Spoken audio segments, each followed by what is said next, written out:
Aquí comienza Reencuentro, una cita con nuestra tradición y los temas de la actualidad a la luz de la Torá.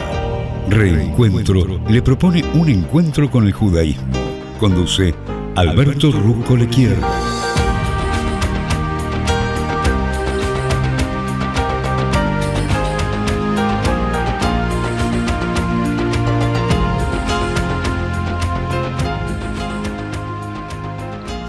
Muy buenas tardes. Quien les habla es Alberto Rusco Lequier y les da las gracias por compartir ya hace tantos años este espacio que es Reencuentro, un espacio pensado para beber en los exquisitos e inagotables manantiales de sabiduría de la Torá, para tratar de salir de este encuentro mucho más ricos que cuando lo hemos comenzado. Aquí desde la querida ciudad de Buenos Aires, por Radio High, en este día tan especial, que es el día 13 del mes de Tammuz del año 5784 del calendario hebreo. Y aprovecho la oportunidad para recordarte que el horario para prender velas de Shabbat aquí en la ciudad de Buenos Aires está establecido a las 17 horas 46 minutos y el Shabbat termina mañana a las 18 horas 45 minutos. Muchísimas gracias por estar conmigo. Bueno, pues sabes que la porción de la Torá que leemos esta semana, leemos sobre Balak, que era el rey de Moab, quien estaba asustado de los judíos que se encontraban acampando justo en el límite de su nación. La nación judía había logrado sin esfuerzo defenderse y conquistar las tierras adjuntas de los dos grandes reyes amoritas, que eran Sihón y Og. Y precisamente Balak, que era el rey de Moab, temía que su tierra fuera la siguiente. En consecuencia mandó a llamar a Balaam o Bilam, un brujo y profeta no judío, y lo contrató para maldecir a los inminentes invasores. Sabemos que su plan fue contraproducente, ya que Dios transformó las maldiciones de Balaam en una cascada de elocuentes bendiciones. Vamos entonces a seguir hablando y comentando de esto. Había una vez una persona que comentó que en el año 1933 dos judíos estaban sentados en un café en Viena, leyendo las noticias. Uno lee un diario judío local, pero la otra persona lee una publicación antisemita que se llamaba Der Stürmer, en alemán era el nombre. Entonces la persona que estaba leyendo el diario judío local le pregunta al otro: ¿cómo es posible que estés leyendo este pasquín inmundo? Y la otra persona sonríe y le dice: decime, ¿qué dice tu diario? Déjame que te lo diga yo. Los judíos se asimilan, los judíos discuten, los judíos están desapareciendo. Ahora yo te voy a contar lo que dice el mío. Los judíos controlan los bancos, los judíos controlan los medios, los judíos controlan a toda Austria, controlan el mundo. Así que si querés leer buenas noticias sobre los judíos, lee a los antisemitas. Bueno, esto puede parecer un chiste viejo y amargo, pero tiene un sentido y tiene una historia que comienza precisamente, como te digo, con la porción de esta semana. Y algunas de las frases más hermosas dichas sobre el pueblo judío fueron expresadas por Bilam, que dice textualmente: ¿quién puede contar el pueblo de Jacob?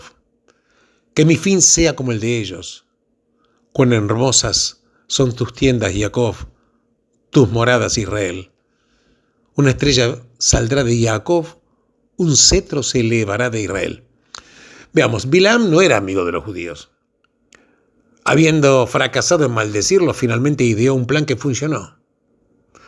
Sugirió que las mujeres moabitas sedujeran a los israelitas y que los invitaran a participar de su adoración idólatra. 24.000 personas murieron como consecuencia de una plaga que afectó a la población. Bilam fue contado por los rabinos como uno de solo 4 personajes, no pertenecientes a la realeza, que el Tanaj menciona con la entrada prohibida en el mundo por venir. Entonces, si esto es así, ¿por qué Dios lo elige a Bilam para bendecir al pueblo de Israel? Y hay un principio que dice: cosas buenas vienen a través de gente buena. Entonces uno se pregunta: ¿por qué esta cosa buena vino a través de un hombre malo? Y la respuesta está posiblemente en un principio expresado en Proverbios, que dice: que otra persona te elogie, no tu propia voz, no tu propia boca, un ajeno, y no tus propios labios. La verdad que, si vos me preguntás, los judíos eligieron registrar sus defectos y no sus virtudes. Por eso era importante que el elogio viniera de un extranjero y no de uno de los propios. Moshe retó al pueblo, pero Bilam, el extranjero, lo elogió. Dicho esto, sin embargo, ¿cómo se entiende una de las más famosas descripciones jamás hechas sobre el pueblo de Israel? Este escrito es una nación que vive sola, no considerada entre las naciones. Y la verdad que hay algunas personas que repiten un dicho de que el destino de Israel es estar aislado, sin amistades, odiado, abandonado y en soledad. Es como si el antisemitismo de alguna forma estuviera escrito en el guión de la historia. No, no es así. Ninguno de los profetas lo afirmó. Por el contrario, los profetas creían que las naciones del mundo finalmente van a reconocer al Dios de Israel e irían a venerarlo en el templo de Jerusalén.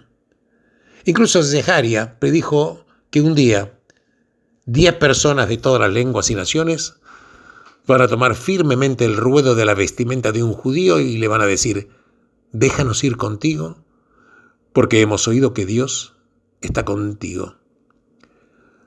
La verdad que no hay nada que haya sido anunciado ni predestinado en cuanto al antisemitismo. Entonces, si esto es así, ¿qué significan las palabras de Bilam cuando dice es una nación que vive sola, no considerada entre las naciones? Bueno, veamos. Ibn Ezra dice que, a diferencia de las demás naciones, los judíos, aun siendo minoría dentro de una cultura no judía, no se van a asimilar. Ahora, Rambam dice que su cultura y su credo permanecerán puros, no una mezcla cosmopolita de múltiples tradiciones y nacionalidades.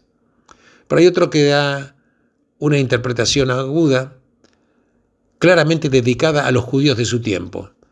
Y dice: si los judíos viven una vida separada y distintiva, podrán vivir sin peligro, pero si buscan emular a las naciones, no serán reconocidos como algo especial. Pues es que hay un notorio antisemita, tal Chesterton, que, refiriéndose Chesterton a Estados Unidos, decía que Estados Unidos era una nación con alma de iglesia y que era la única nación en el mundo que fue fundada en base a un credo. Bueno, esto precisamente, de hecho, es lo que hace que Israel sea diferente. Hay un rabino, Soloveitchik, que dividió las dos formas en las cuales un pueblo forma un grupo: campamento o congregación. Pues veamos, el campamento enfrenta a un enemigo común y es por eso que la gente en el campamento se agrupa. Si miramos todas las demás naciones, antiguas y modernas, se verá que nacieron de congregaciones históricas. Un grupo de personas que viven en una tierra desarrolla una cultura compartida, constituye una sociedad y así se transforma en nación. Insisto, el campamento entonces enfrenta un enemigo en común. Pero los judíos, desde el exilio babilónico en adelante, la verdad que carecían de los atributos convencionales de una nación. Veamos, no vivían en una misma tierra. Algunos vivían en Israel, otros en Babilonia, otros en Egipto, y más tarde se dispersan por todo el mundo. No compartían el lenguaje diario. Podemos que a través de la historia había muchos judíos vernáculos, había diferentes incluso versiones del yiddish, ladino y otros dialectos regionales judíos. Ni siquiera vivían en lugares que compartían el mismo régimen político ni el mismo ambiente cultural. Y tampoco tuvieron el mismo destino. Pero a pesar de estas enormes y diría múltiples diferencias, siempre se vieron a sí mismos y eran vistos por los demás como una nación. Yo diría, el primero y por mucho tiempo el único pueblo global. Entonces, ¿qué fue entonces lo que los transformó en nación?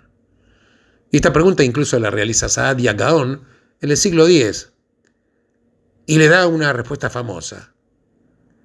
¿Qué dice Saadia Gaon? Nuestra nación es solamente una nación en virtud de sus leyes. Veamos, no se puede constituir una nación sin leyes. Porque ellos fueron el pueblo definido por la Torá. Una nación bajo leyes, bajo la soberanía del Creador. Habiendo recibido singularmente sus leyes, aún antes de entrar en la tierra, permanecieron unidos precisamente por esas leyes, aun cuando la tierra fue perdida. Y esto no le ocurrió nunca a ninguna otra nación. Entonces, en el judaísmo la religión y la nacionalidad coinciden. Vamos a seguir desarrollando este concepto.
Lashem, Ohoy Tzadikim, Ohoy Tzadikim, Ohoy Tzadikim, Yavo,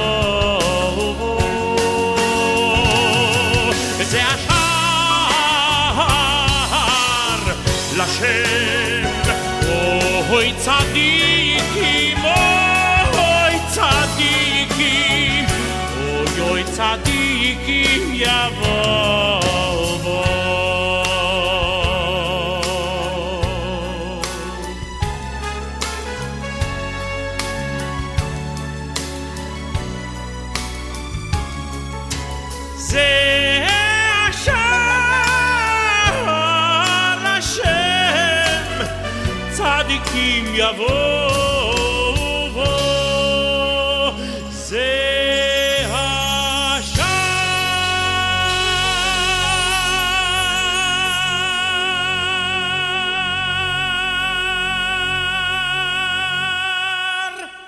Vamos a seguir desarrollando el concepto que en el judaísmo la religión y la nacionalidad coinciden.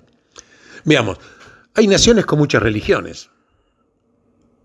Inglaterra, por ejemplo, la Inglaterra multicultural es una de tantas. Hay religiones que gobiernan muchas naciones.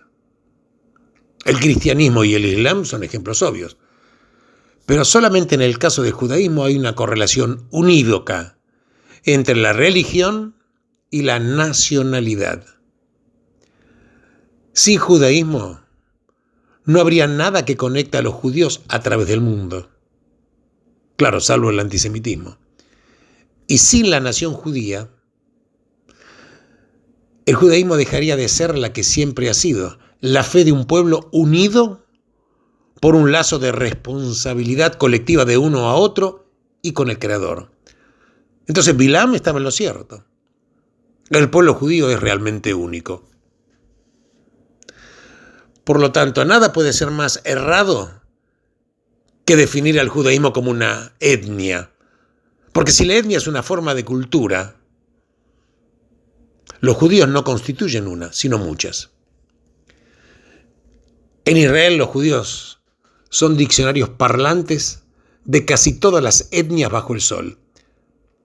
Si la etnia equivale a la raza, la conversión al judaísmo sería entonces imposible, porque no es posible convertirse en caucásico, porque no se puede cambiar de raza a voluntad. Entonces lo que hace que los judíos sean una nación que vive sola, no considerada entre las naciones, es precisamente que su nacionalidad no tiene que ver con la geografía, no tiene que ver con la política ni con la etnia, tiene que ver con ¿qué? Con esta vocación como socios del pacto con el Creador, convocados a ser un ejemplo viviente como una nación entre las naciones, claro, diferenciada por la fe y por la forma de vida. Perder eso equivale a perder la única cosa que fue y que sigue siendo la fuente de nuestra particular contribución al patrimonio cultural de la humanidad. Y cuando olvidamos eso, lamentablemente,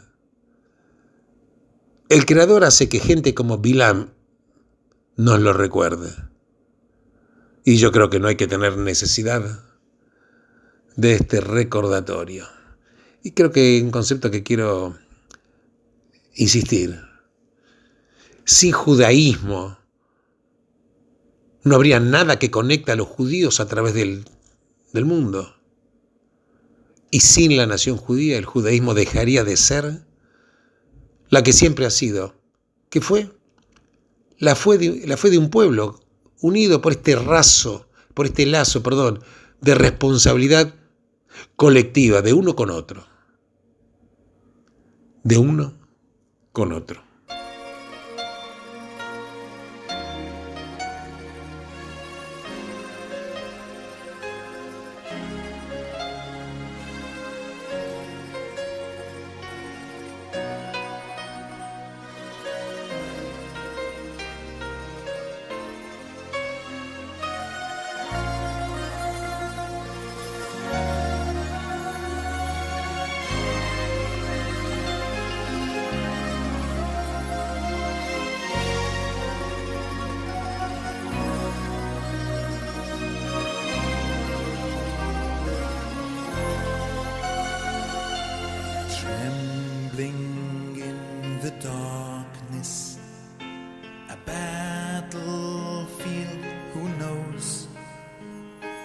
The soldier crawls ahead, for behind him someone goes.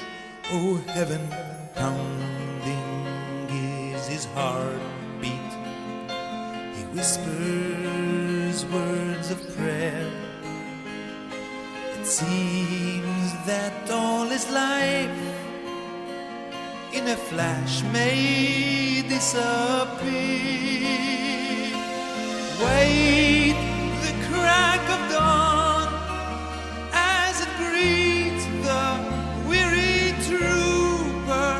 Now his comrades he can see, reunited all for victory. And there beneath the sun, in a moment he has conquered. All his fear just slipped away, like the night so swiftly turned to day.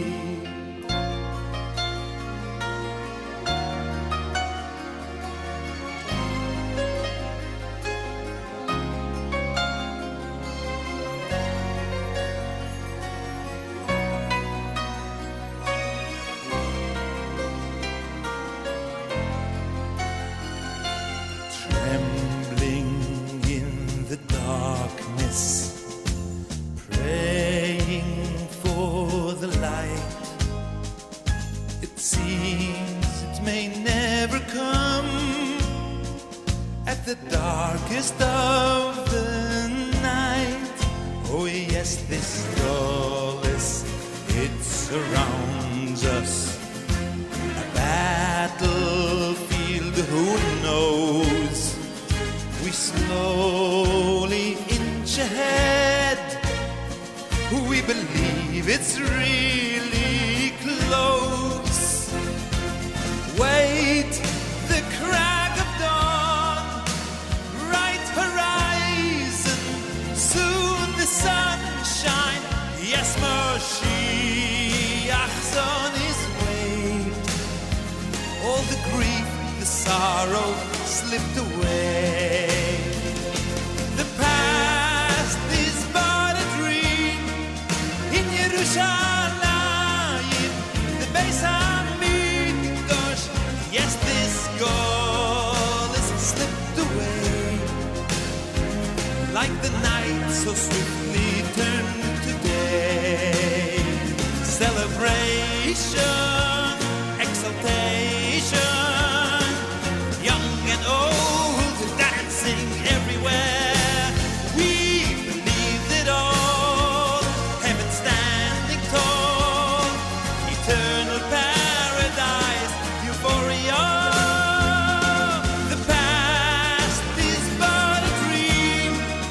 In Yerushalayim, Beis Hamikdash. Yes, this goal is slipped away, like the night so swiftly turned to day. Pain so long forgotten, night forever gone. Now here it is, the crack of dawn.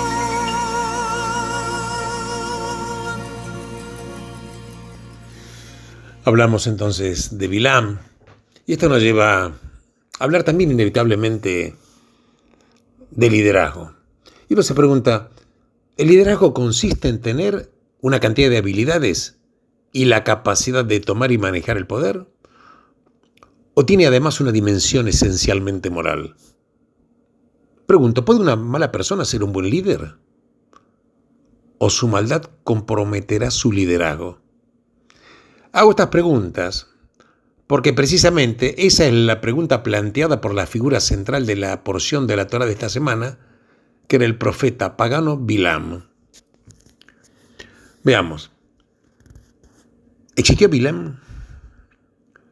Bueno, sabés que hay una prueba evidente de que Bilam realmente existió. Se realizó un descubrimiento en 1967, un descubrimiento arqueológico, en un lugar que se llama Deir Allah, en la confluencia de los ríos Jordán y Jabok. Ahí se descubrió una inscripción en la pared de un templo pagano, del siglo VIII antes de la era común, que hace referencia a un vidente llamado Bilam ben Beor, en términos marcadamente similares a lo de esta para allá. Porque la verdad que Bilam era una persona bien conocida en esa región. Sus dotes eran realmente importantes y yo diría impresionantes. Era un religioso de gran virtuosismo. Algunos podrían decir que era un chamán muy requerido, mago, hechicero, adivino. Y refiriéndose precisamente a Bilam, dice Balak, basado en su experiencia o en su reputación: yo sé que al que tú bendices es bendecido y al que maldices es maldecido. Eso está escrito en Números precisamente.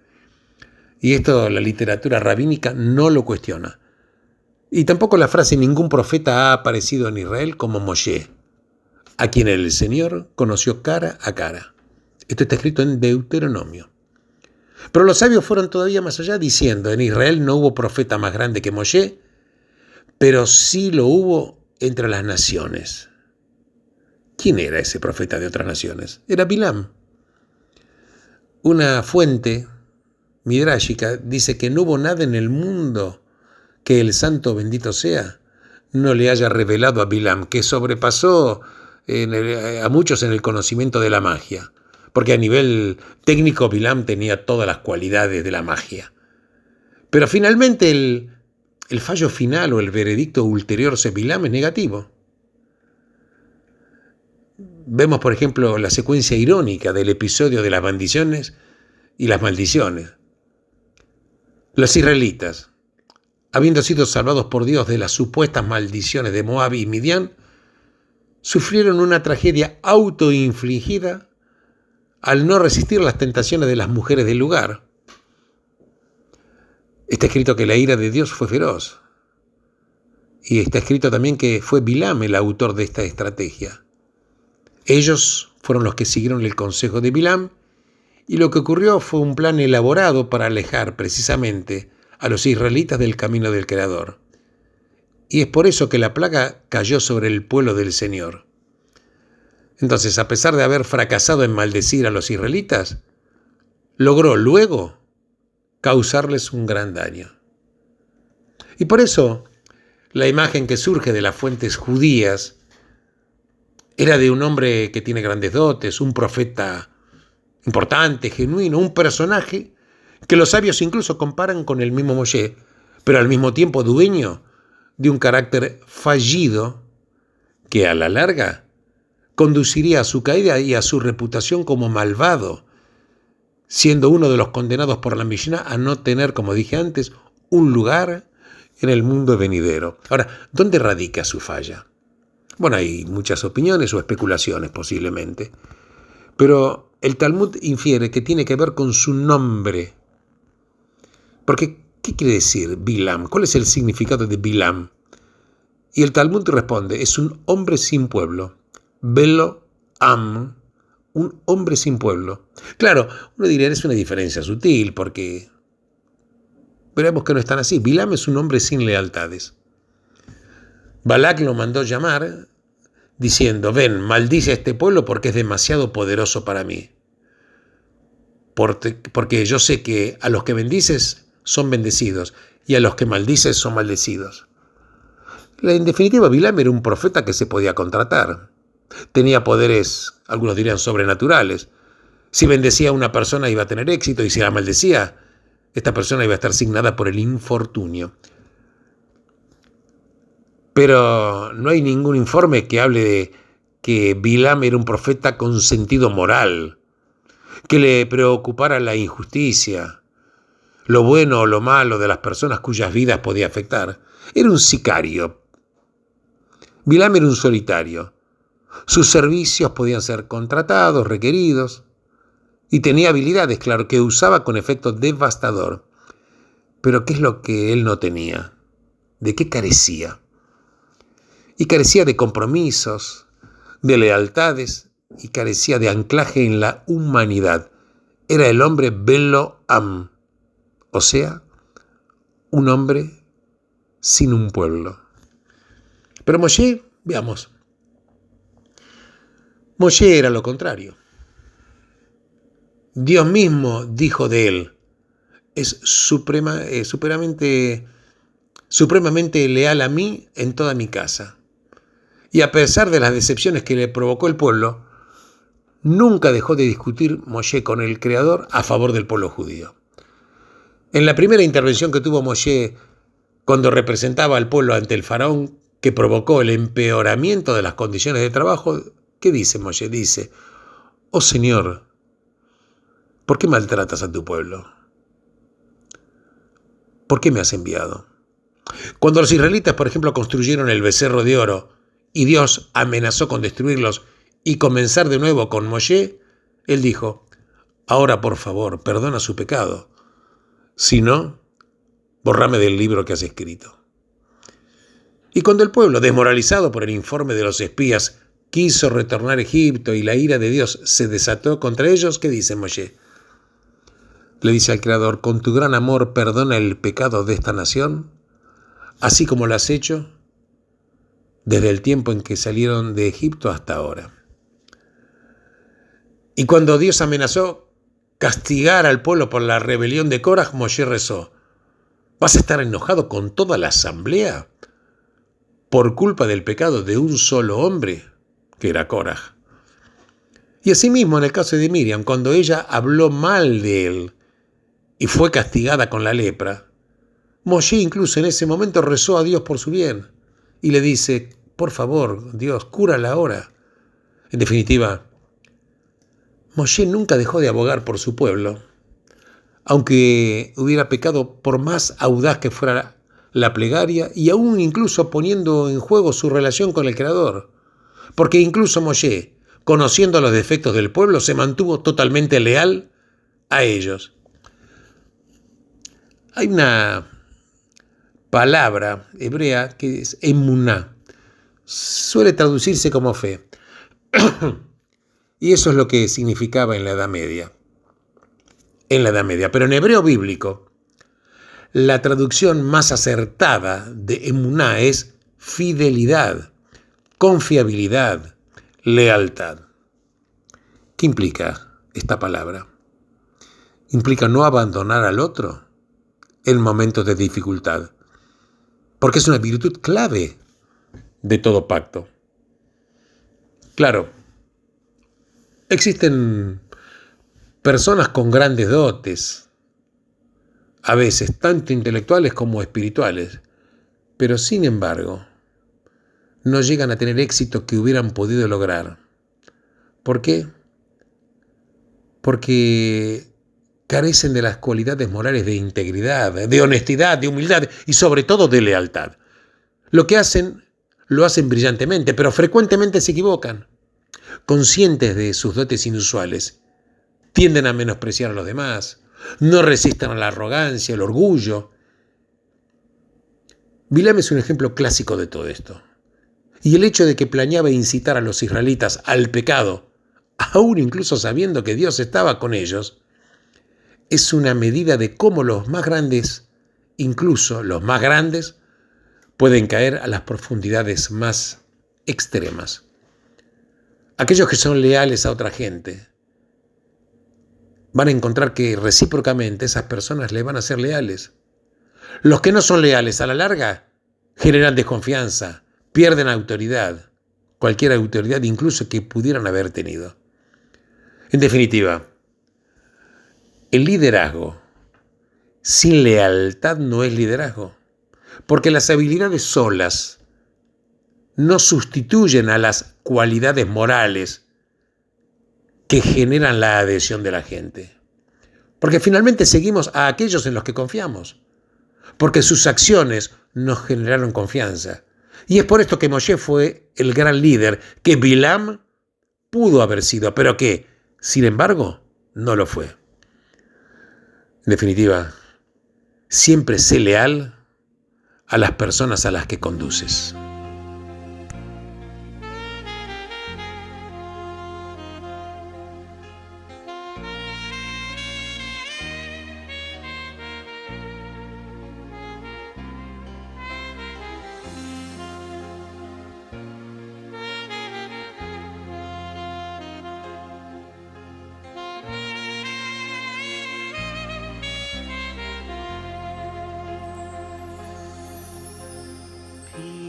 Tzadik yege chachma Uleshoino tedaber mishpat Toira seloi kavaveli boy Loisim adashura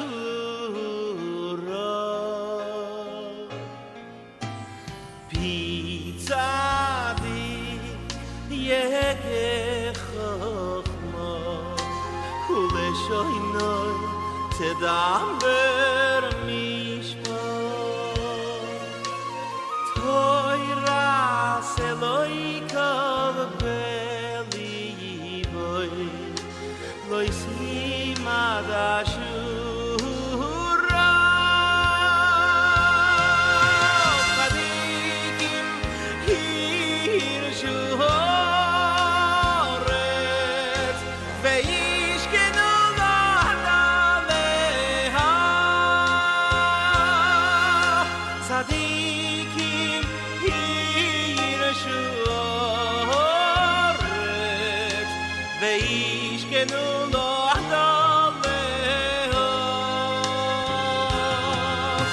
Tzadikim hirshu haaretz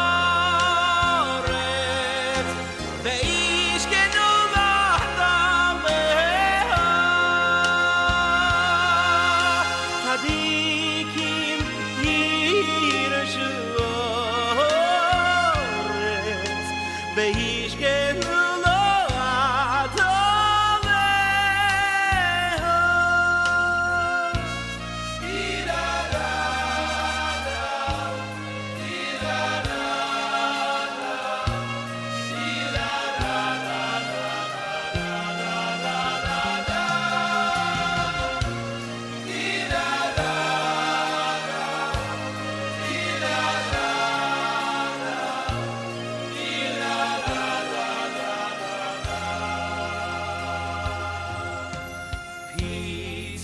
Tzadik yege chachma Uleshoino tedaber mishpat Toira seloi kavaveli boy Loisim adashura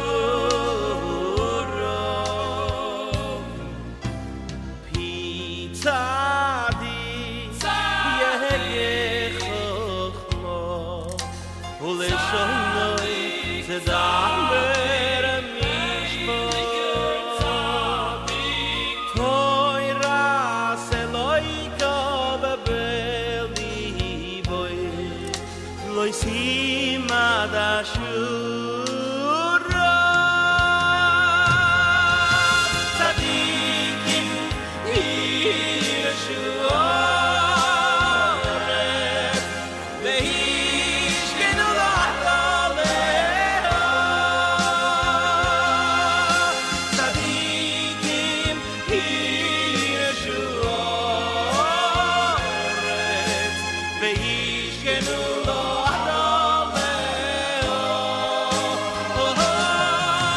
Tzadikim hirshu haaretz ve'yishkenu la'adaleha Tzadikim hirshu haaretz ve'yishkenu ve'yishkenu ve'yishkenu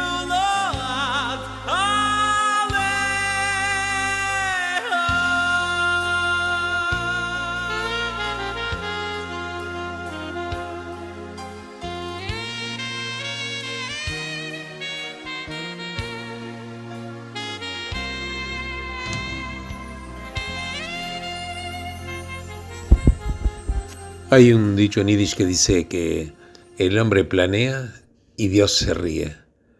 Menschen tracht and Gott lacht. Es así, porque vemos que el hombre puede planear tantas cosas y finalmente Dios a veces cuando ve posiblemente a la gente planeando se ríe. Y esto viene muy a cuento con respecto a la historia de Bilam, cuando quiso maldecir al pueblo judío. Y también qué pasó con los moabitas y los madianitas. Y le mostró a estos pueblos que Israel no es maldecido, que Israel es bendecido. Y cuanto más se intente maldecirlo, más va a ser bendecido. Y los que intentan maldecirlo, ellos mismos van a ser maldecidos. Y esto es así ahora. Hay movimientos en todo el mundo destinados a maldecir al Estado y al pueblo de Israel. Pero cuanto mayor la maldad de los enemigos, más fuerte se torna Israel y mayores desastres llevan sus enemigos a sus propios pueblos. Veamos, Dios tuvo un mensaje diferente para Bilam y fue muy concreto. Si piensas que puedes controlar al Creador, entonces, dice Dios, te voy a mostrar que puedo transformar lo que quiera. Incluso puedo hacer que un asno lo puedo transformar en profeta y a un profeta lo puedo transformar en asno. Incluso uno se pregunta lo que finalmente también se pregunta Bilam, porque Bilam mismo tuvo que admitir, ¿cómo puedo maldecir a los que Dios no ha maldecido? ¿Cómo puedo denunciar a los que Dios no ha denunciado? Y la insolencia se transforma eventualmente, finalmente, en un tormento. En un mundo en que los que gobiernan están dedicados a proyectos interminables de autoengrandecimiento, solamente Israel produjo una narrativa que le atribuye sus éxitos al Creador y los fracasos a ellos mismos. Y lejos de debilitarlos, esto los ha fortalecido extraordinariamente. Y esto es así para nosotros como individuos. Alguien escribió, dice que el que toma seriamente al Creador ya no necesita tomarse demasiado seriamente a uno mismo. Los profetas paganos como Bilam todavía no habían aprendido la lección que todos nosotros debemos aprender algún día. Lo que importa no es que Dios haga lo que nosotros queremos, sino que nosotros hagamos lo que Él quiere. Porque el Creador se ríe de los que creen que tienen poderes divinos. Porque lo cierto es totalmente lo opuesto. Y vemos que a través de la historia cuántas veces Dios se rió de cosas que quiso hacer el ser humano. La Torre de Babel, cuando Dios confunde el lenguaje de los pueblos, en Egipto cuando las plagas, Moshe y Aarón convierten en aquel momento el agua del Nilo en sangre y Egipto se llenó de ranas. ¿Cuántos ejemplos? Pero una de las cosas también importantes es que un líder con el cual, de lo cual hemos hablado, es que nunca tiene que carecer de esta brújula moral, porque el liderazgo requiere esta conciencia de moralidad. Bueno, ya estamos llegando al fin de este programa. Les agradezco enormemente por haberme acompañado. Recuerdo una vez más que el horario para aprender velas de Shabbat en la ciudad de Buenos Aires está establecido para el día de hoy a las 17:46 y el Shabbat termina mañana a las 18:45. Alberto Rujolequier se despide de todos ustedes, deseándole lo mejor en el lugar en el cual se encuentren. Y claro, Shabbat Shalom.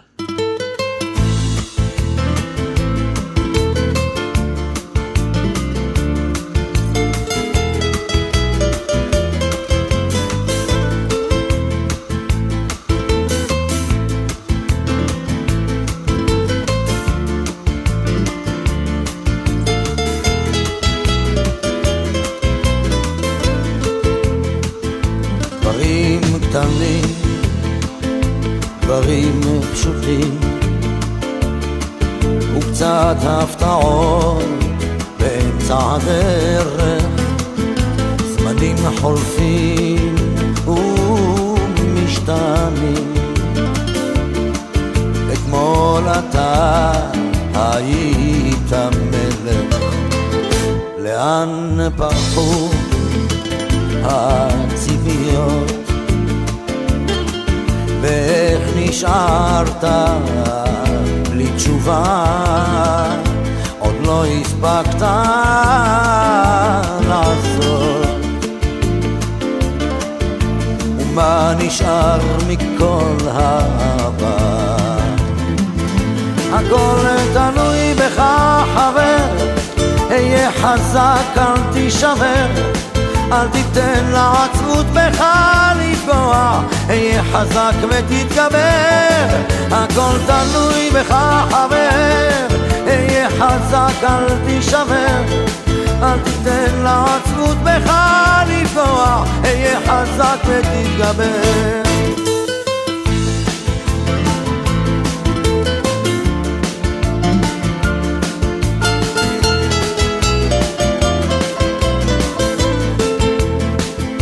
קשה לראות, אך לפעמים גלגל נסגר באמצע הסיפור, ואין כבר כוח לגופך יותר למשוך. יכולת לוותר אבל לך אסור. הכל תלוי בך חבר, היה חזק אל תישבר, אל תיתן לעצבות בך לפגוע, היה חזק ותתגבר. הכל תלוי בך חבר, היה חזק אל תישבר, אל תיתן לעצבות בך לפגוע, היה חזק ותתגבר. המסקנה חבר, אסוף את כל הכוח, קל יותר לדבר כשהפחד משתחרר. למרות הכל אתה מבין שזו הדרך, היה חזק חבר, היה חזק. הכל תלוי בך חבר, היה חזק אל תישבר, אל תיתן לעצבות בך לפגוע, היה חזק ותתגבר. הכל תלוי בך חבר, היה חזק אל תישבר, אל תיתן לעצבות בך לפגוע, היה חזק ותתגבר.